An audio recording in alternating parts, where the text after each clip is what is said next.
Hello everyone. Welcome to my channel. Balat, Istanbul.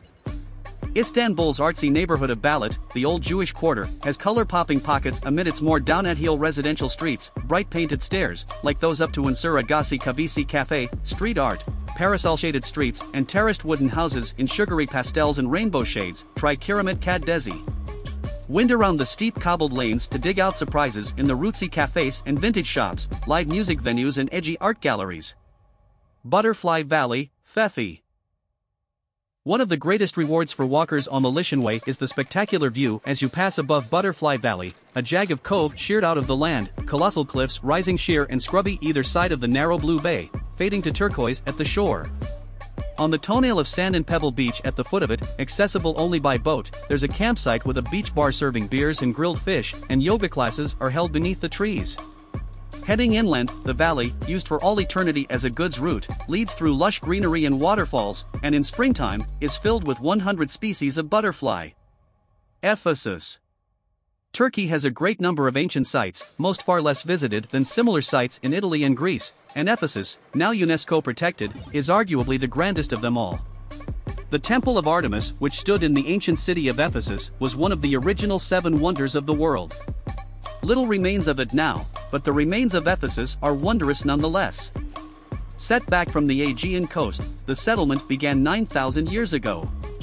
Their Roman, Christian, Ottoman, Hellenistic and Greek monuments, colonnaded streets, temples, a huge amphitheater, the Celsus Library whose carved facade still stands today, archways framing the blue Mediterranean sky. Kos. Far enough from the big seaside hubs to keep it offbeat, the old fishing village of Kos remains a hideaway for hippie travelers and boho chic Turks. Crazy paved streets are lined by traditional whitewashed houses, wooden balconies overhung with billowing bougainvillea, against a backdrop of mountains. It sits beside the most delicious turquoise sea, rustic swimming terraces and daybeds built over the water, piled with bright cushions and textiles.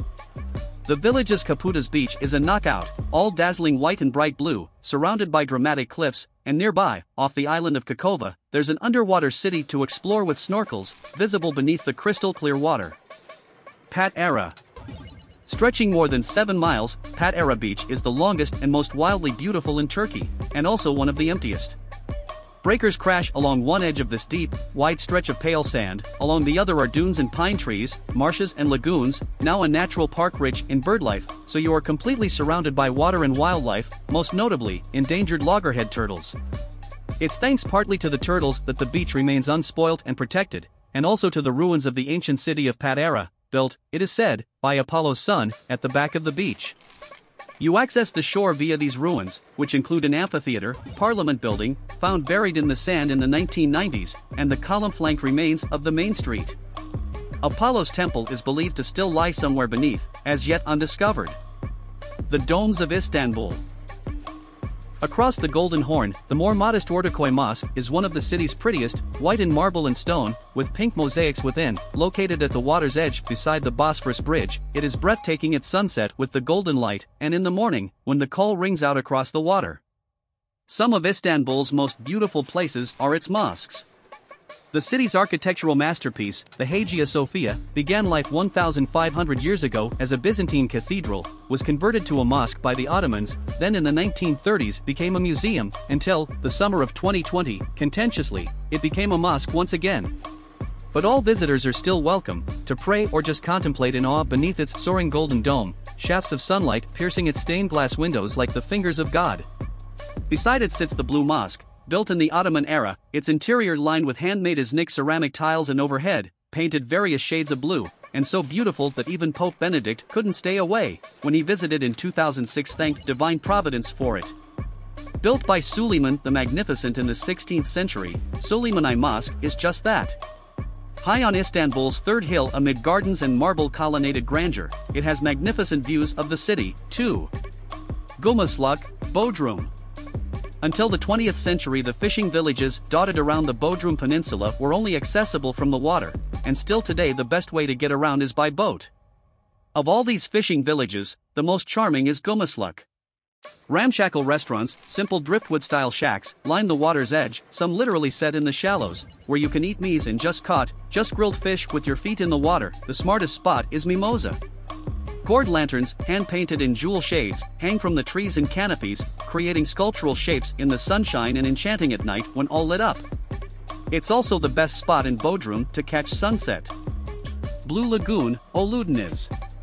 This bay of turquoise water, with its finger of white sand curving around it, is so supernaturally vibrant that it has become a poster child for the turquoise coast. The sands of Belsikis beach slip into the limpid shallows, creating Maldivian-esque swirling seascapes of blue and white, protected by the green forested promontories which lie around it like sleeping dragons.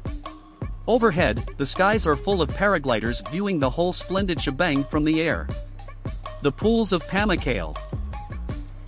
The mineral springs that have cascaded down the hillside for thousands of years have created this extraordinary sight. Pamukkale means cotton castle in Turkey's Bayak Menderes Valley. The series of natural pools of pale oat-nil water, cupped in shallow, organic-shaped basins of gleaming white travertine, are terraced into the hillside, overspilling with the mineral-rich spring water that formed them and which appears to have frozen in time in petrified waterfalls, stalactites of limestone like wedding cake icing dripping down the hillside. The spectacle gets busy with tourists, but often overlooked are the ancient ruins of the Greco-Roman spa town Hierapolis, built at the very top of the site, around the healing springs.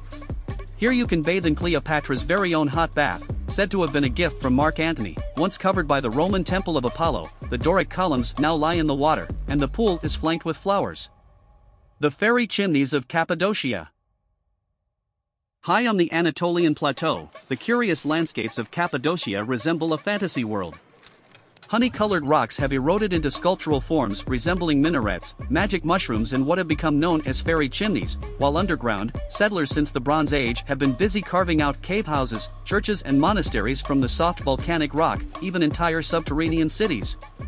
The thing to do is take a hot air balloon ride at sunrise or sunset, alternatively, see it on horseback or two wheels, or watch the spectacle from the terrace of your cave hotel in the town of Gorim. Try Sultan Cave Suites for its rooftop, Museum Hotel or Kayakapi, which all have outdoor pools, rustic charming Cappadocia Cave Suites, or film set like Yunek Evleri, as hundreds of balloons drift overhead and the low sun casts apricot light on this extraordinary land. One of the most romantic spots on Earth.